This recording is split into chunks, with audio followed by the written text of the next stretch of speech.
أعوذ بالله من الشيطان الرجيم بسم الله الرحمن الرحيم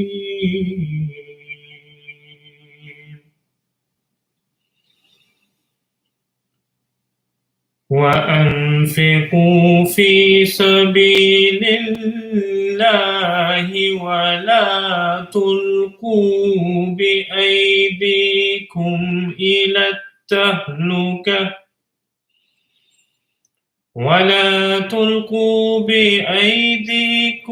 إلى التهلكة وأحسنوا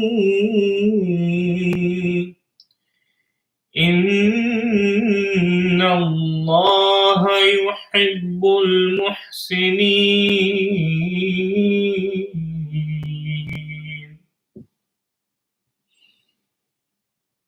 The translation of this verse from Surah Al-Baqarah, verse 196 is, "And spend for the cause of Allah, and cast not yourselves into ruin with your own hands, and do good. Surely Allah loves those who do good." The Holy Prophet ﷺ is narrated to have said that the best charity is that which is given in Ramadan.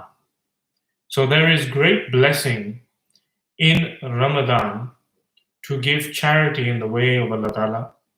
And the Holy Prophet ﷺ has emphasized this time and time again and explained the blessings that are attached with giving charity, specifically in the time of Ramadan, spending in the way of Allah so that money can be used for the needy.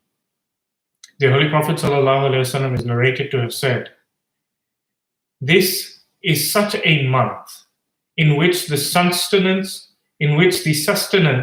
of a believer is increased.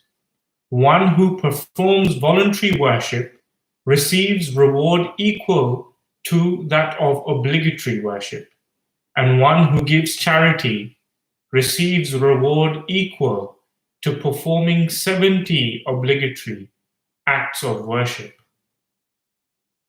Such is the importance and significance of giving charity in the month of Ramadan, that it is equal to 70 acts of obligatory worship.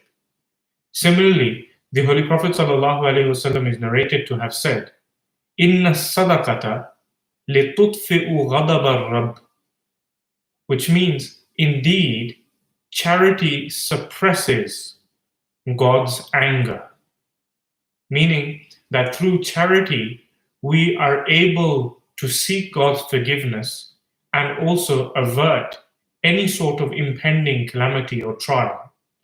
The promised Messiah ﷺ explains this further, and he states, "People are unaware of the blessings or of the blessing that is in giving charity, praying, and giving alms.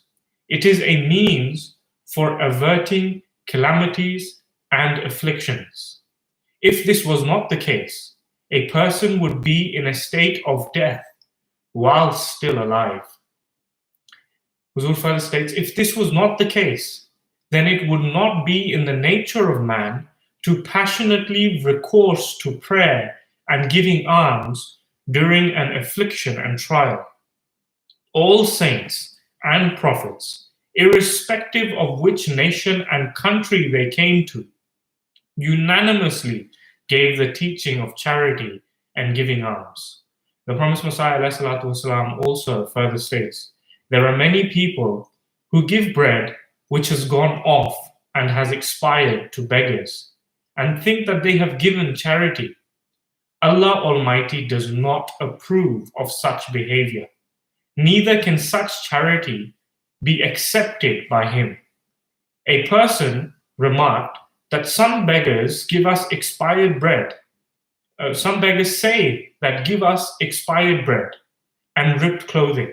Hence, they themselves ask for that which is expired and has gone off, or is not in good condition. The promised Messiah ﷺ replied to this, that will you then give them something new? And he says that the fact of the matter is, what can they do? They know that no one will give them anything. That's why they resort to such questions. Similarly, the promised Messiah ﷺ explains the word sadaqah, which is the Arabic term for giving charity or giving alms. The word sadaqah is from the root word for sidq, which in Arabic means truth and integrity. One who, the promised Messiah explains, one who gives sadaqah in the way of Allah shows sidq before him, meaning that he lives true to his claim of believing and having faith in Allah Ta'ala by acting upon this principle. And he shows integrity and practices what he preaches.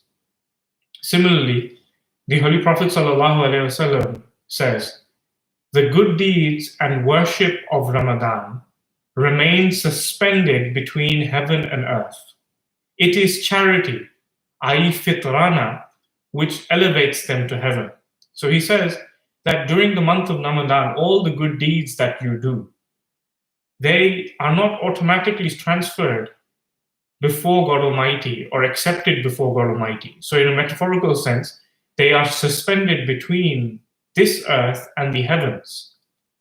And the Holy Prophet ﷺ explains that it is only when you open your heart compassionately and you give the fitrana and you give charity in the way of Allah Ta'ala, that Allah Ta'ala then elevates all those other deeds that you have done for His sake and accepts them and allows them to be entered in the threshold of heaven.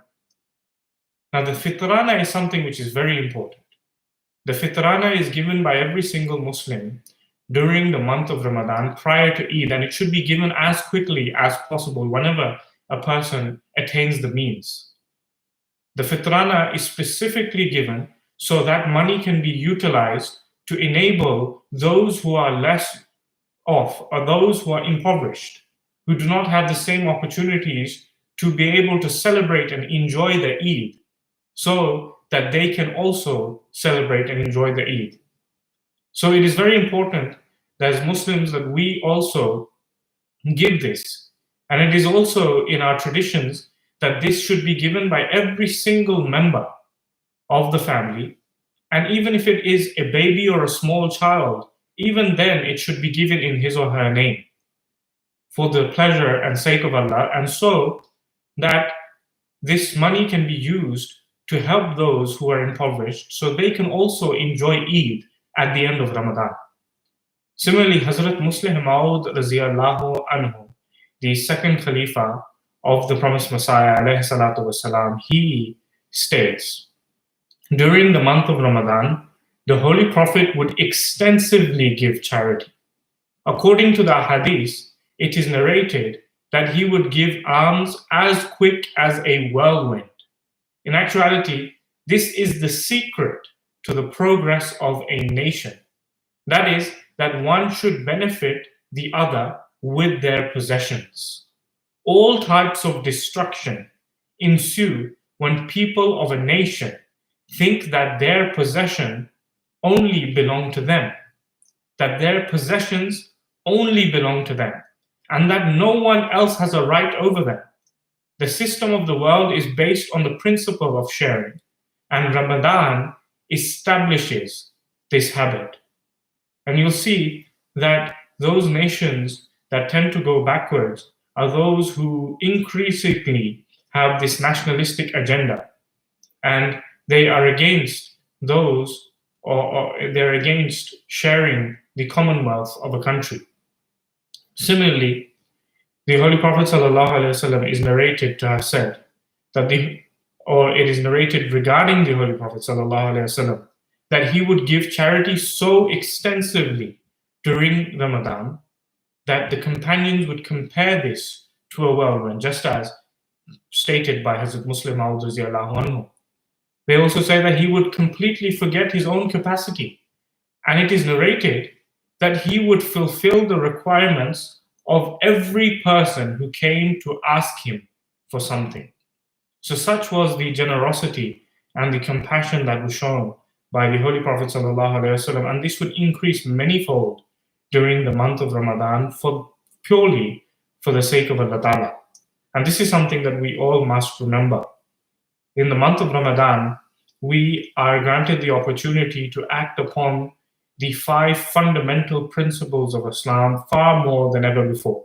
And one of the most integral parts of these 5 principles is to spend in the way of Allah Ta'ala. Yesterday I mentioned about zakat, specifically to ensure that you are giving the zakat if it is obligatory upon you. But not only the zakat, for your own spiritual purification, to also spend generally for the needy, and to be part of the different movements that the Jamaat establishes for the betterment of society. May Allah Ta'ala enable us to understand this and also act upon this as it is the practice of the Holy Prophet ﷺ.